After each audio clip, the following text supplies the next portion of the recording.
ወንጌል ማርቆስ ምዕራፍ 7 ትእዛዝ እግዚአብሔር ስርዓት 7 ቁጥር 1 ሽዑ ፈሪሳውያን ሓያሎ ካብ ኢየሩሳሌም ዝመጹ ጸሓፍትን ናብኡ ተኣከቡ ንሓያሎ ካብ ደቀ መዛሙርቱ ድማ ብዝረኸሳ ማለት ብዘይተሓጽበ ኣዳው እንጌራ ክበልዑ ከለዉ ረኣይዎ ፈሪሳውያንን ኩሎም ኣይሁድን ስርዓት ዓበይቲ ምእንቲ ክሕሉ ኣዳዎም ኣጸቢዖም ከይተሓጽቡ ከቶ ኣይበልዑን ነበሩ እሞ ካብ ዕዳጋ ምስ መጹን ከይተሓጽቡ ኣይበልዑን ነበሩ ካልእ ብዙሕ ድማ ከም ምሕጻብ ጣሳን ዕትሮን ድስትን ዓራትን ዝመስል ክሕልዎ ኢሎም እተቐበልዎ ነበሮም ጸሓፍትን ፈሪሳውያንን ድማ ስለምንታይ ደቀ መዛሙርትኻ ከም ስርዓት ዓበይቲ ዘይከዱ ኣዳዎም ከይተሓጽቡስ እንጌራ ዝበልዑ ኢሎም ሓተትዎ ንስኻ ኣበሎም ኣቱም ግቡዛት ከምቲ ጽሑፍ እዚ ህዝቢ እዚ ብኸናፍሩ የኽብረኒ ልቦም ግና ካብ ኣይርሑቕ እዩ ግና ከምህሮ ስርዓት ሰብ እናመሃሩ ብኸንቱ እዮም ዘምልኹኒ ዝብል ኢሳይያስ ብዛዕባኹም ጽቡቕ ተነበየ ትእዛዝ ኣምላኽ ሓዲግኩም ስርዓት ሰብ ትሕሉ ኣለኹም ከም ምሕጻብ ጣሳን ዕትሮን ብዙሕ ካልእ ድማ ነዚ ዝመስልን ትገብሩ ኣለኹም ስርዓትኩም ምእንቲ ክትሕሉ ትእዛዝ ኣምላኽ ብምፍራስኩም ጽቡቕ ዳ ሙሴ ኣብ ቦኻን ኣዲኻን ኣኽብር ነቦ ወይስ ነዲኡ ሕሱም ቃል ዘውስእ ሞት ይሙት ኢሉ ኣሎ ንስኻትኩም ግና ሰብ ነቦኡ ወይ ነዲኡ እቲ ካባይ እትጥቀመሉ ቁርባን ገይረዮ እየ ማለት ሞባ እዩ እንተበሎም ደጊም ነቦኡ ወይስ ነዲኡ ሓደ ነገር ክገብረሎም ከቶ ኣይትፈቕድሉን ኢኹም ምእንቲ እቲ ዝሰርዓኹምዎ ስርዓትሲ ቃል ኣምላኽ ትስዕሩ ነዚ ዝመስሉን ብዙሕ ትገብሩ ኣለኹም ንሰብ ዘርክሶ ነገር ቁጥር 14 ነቶም ህዝቢ ከም ብሓድሽ ጸዊዑ ኩልኩም ስምዑንን ኣስተውዕሉን ካብ ሰብ ዝወፅእ እዩ ንሰብ ዘርክሶ እምበር ካብ ወፃኢ ናብ ሰብ ዝኣቱስ ገለ እኳ ከርክሶ ኣይክእልን እዩ እትሰምዕ እዝኒ ዘላቶ ይስማዕ በሎም ካብቶም ህዝቢ ዝተፈልዩ ናብ ቤት ምስ ኣተወ እቶም ደቀ መዛሙርቱ ብዛዕባ እዚ ምስላ ዘይሓተትዎ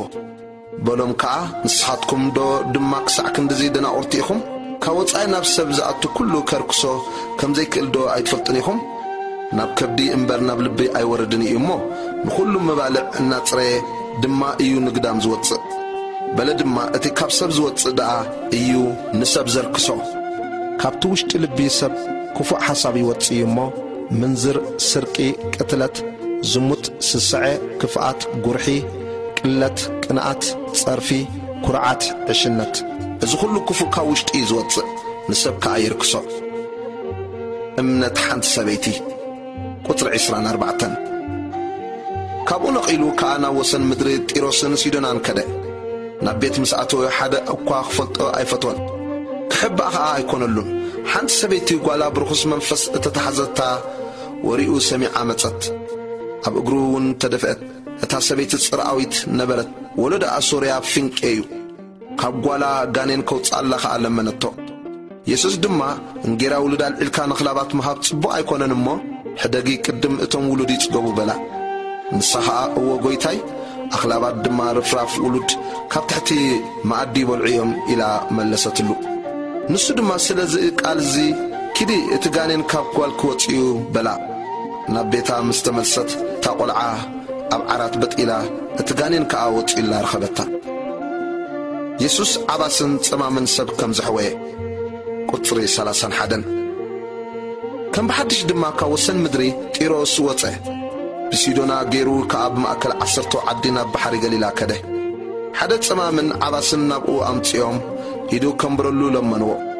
ካብቶም ህዝቢ ንበይኑ ወሲዱ ድማ ኣጻብዑ ኣብ እዛኑ ኣንቢሩ ጥፍ ኢሉ ልሳኑ ተንከየ ናብ ሰማይ ቁልሕ ኢሉ ኣተንፊሱ ከዓ ኤፍታ በሎ